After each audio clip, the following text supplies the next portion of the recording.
दीदी कहाँ हो तुम? मुझे कुछ नहीं खाना, बस वापस आ जाओ, मैं इंतजार कर रही हूँ। सोचिए, एक घना, ठंडा और सुनसान रेगिस्तान, और उसमें गूंजती एक 15 साल की बच्ची की ये दर्द भरी पुकार।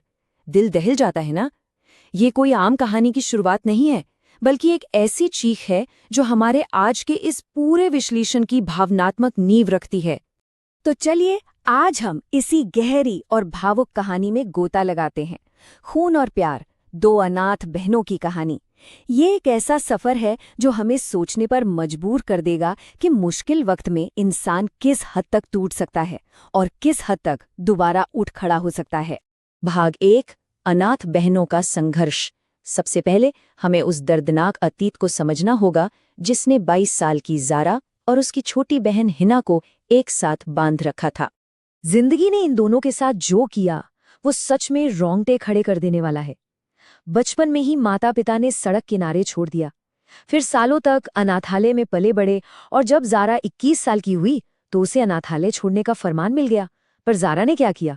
उसने अपनी छोटी बहन को वहां अकेला नहीं छोड़ा, और बस उसी एक फैसले ने उन्हें आज इस तपते रेगिस्तान में दर दर भटकने पर मजबूर कर दिया। भटकते भटकते आखिरकार उन्हें एक आसरा मिला भी, तो कैसा? एक खंडहर, मिट्टी की कच्ची दीवारें, सूखी घास की छत और हवा में झूलता एक आधा टूटा दरवाजा। बस यही थी उनकी नई दुनिया। जिंदा रहने के लिए उन्होंने एक रूटीन बना लिया। ज़ारा बाहर जाती, लकड़ियां बटोरती और खाने का जुगाड़ करती, और हिना वो टूटे बर्तनों में पानी भरती और उस टूटी फूटी झोपड़ी का ख्याल रखती। सोचिए, उनका हर एक दिन कितना भारी गुजरता होगा। भाग 2, ज़ारा का स्वार्थ और एक कठोर फैसला। देखिए, कम उम्र में जब इतनी बड़ी जिम्मेदारी कंधों पर आ जाए ना, तो इंसान की सोच कैसे बदल जाती है, इसे समझना बहुत जरूरी है। अब यहाँ कहानी में एक बड़ा ट्विस्ट आता है।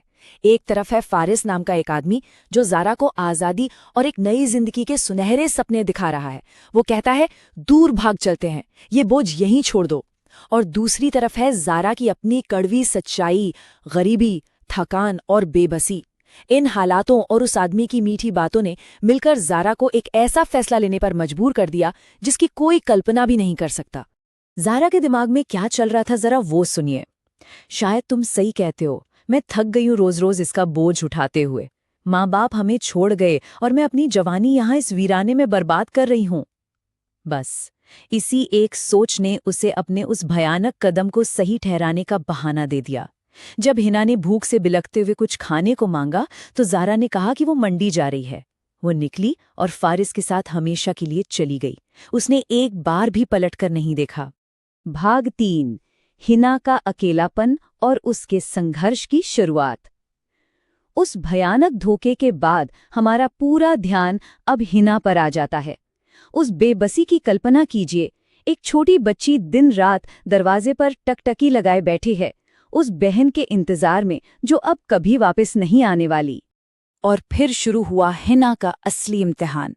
पहले तो वो बेबस होकर बस दरवाजे पर इंतजार करती रही, फिर जब भूख बर्दाश्त से बाहर हो गई तो पड़ोस के किसानों के सामने हाथ फैलाने लगी, और आखिर में जिंदा रहने के लिए उसने दूसरों के घरों में झाड़ू पोछा और बर्तन मांजने का काम शुरू कर दिया। ये क्रूर हालात, ये भूख, इसने उस मासूम बच्ची को पत्थर की तरह मजबूत और पूरी तरह से आत्मनिर्भर बना दिया। भाग 4, हिना की नई जिंदगी। लेकिन रुकिए, कहानी यहीं खत्म नहीं होती। चलिए कुछ साल आगे चलते हैं और देखते हैं कि कैसे हिना की इस अटूट मेहनत ने उसकी किस्मत को पूरी तरह से पलट कर रख दिया। ये इस कहानी का सबसे खूबसूरत मोड़ है। हिना बिना थके कड़ी धूप में खेतों में काम करती रहीं, और उसकी यही सादगी और मेहनत सामिर नाम के एक लड़के के दिल को छू गई। सामिर कोई आम लड़का नहीं था, वो इलाके के सबसे बड़े जमींदार का बेटा था। पर मजेदार बात यह है कि सामिर ने अपनी पहचान छिपा ली। वो एक आम मजदूर बनकर हिना के साथ काम करने लगा, क्योंकि वो चाहता था कि हिना उसे उसकी दौलत के लिए नहीं बल्कि उसके दिल के लिए प्यार करे।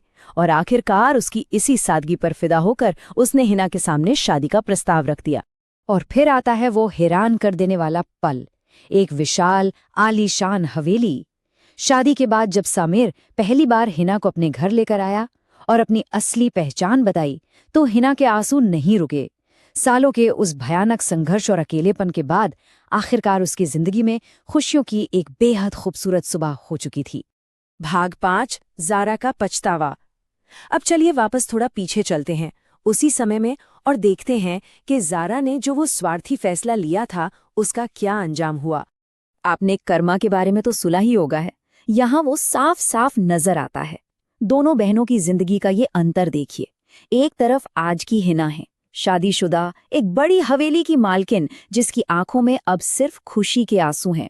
और दूसरी तरफ है ज़ारा, गर्भवती, फारिस द्वारा धोखे का शिकार और फटे पुराने कपड़ों में उसी बंजर रेगिस्तान में दर दर भटकने को मजबूर। ये बिल्कुल ऐसा है जैसे समय का चक्र पूरा घूम गया हो। ज़ारा पूरी तरह टूट चुकी थी। वो भटकते भटकते वापस उसी पुरानी मिट्टी की झोपड़ी में जा पहुंची जिसे वो सालों पहले छोड़ गई थी।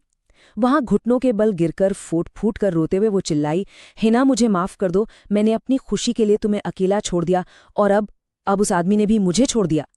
वो उसी धूल में रो रही थी, तभी गांव वालों ने उसे एक ऐसी सच्चाई बताई जिसने उसके पैरों तले जमीन खिसका दी। उन्होंने बताया कि हिना अब जमींदार के बेटे की पत्नी है। और यहीं पर हमारे सामने एक बहुत बड़ा सवाल खड़ा हो जाता है, क्या एक पूरी तरह से टूट चुका रिश्ता कभी भी वापस जुड़ सकता है? इतने भयानक धोखे और इतने सालों के दर्द के बाद जब ये दोनों बहनें आमने सामने होंगी तो आखिर क्या होगा? भाग 6 क्षमा और पुनर्मिलन। अब हम इस कहानी के सबसे भावुक चरम पर पहुंच गए हैं। जब हिना, जो अब एक बहुत ही अमीर और सम्मानित महिला है, उसे खबर मिलती है तो वो अपनी उस टूटी हुई पछतावे से भरी बहन से मिलने वहां पहुंचती है। और हिना ने जो किया वो सच में रोंगटे खड़े कर देता है। उसने ज़ारा से कहा, दीदी जो हो गया सो हो गया, तुम मेरी बहन हो, मैं तुम्हें कैसे छोड़ सकती हूँ, मेरे साथ घर चलो। हिना ने आगे बढ़कर ज़ारा को उस मिट्टी से उठाया और अपने गले से लगा लिया। सोचिए, इस एक पल ने यह साबित कर दिया कि हिना ने भले ही दुनिया का हर दर्द सहा हो, लेकिन उसकी आत्मा आज भी उतनी ही पवित्र और निस्वार्थ थी। तो इस पूरी कहानी से हमें क्या समझ आता है? यही कि सच्ची ताकत सिर्फ रेगिस्तान के उस तपती रेत में जिंदा बच निकलने में नहीं है, बल्कि असली ताकत तो उस इंसान को माफ कर देने में है जिसने आपके साथ वो किया हो जिसे शायद कभी माफ नहीं किया जा सकता। क्या हम और आप कभी इतना बड़ा दिल दिखा सकते हैं? इसी एक गहरे सवाल के साथ हम आज के इस सफर को यहीं रोकते हैं। इस कहानी में हमारे साथ जुड़े रहने के लिए आपका बहुत बहुत शुक्रिया।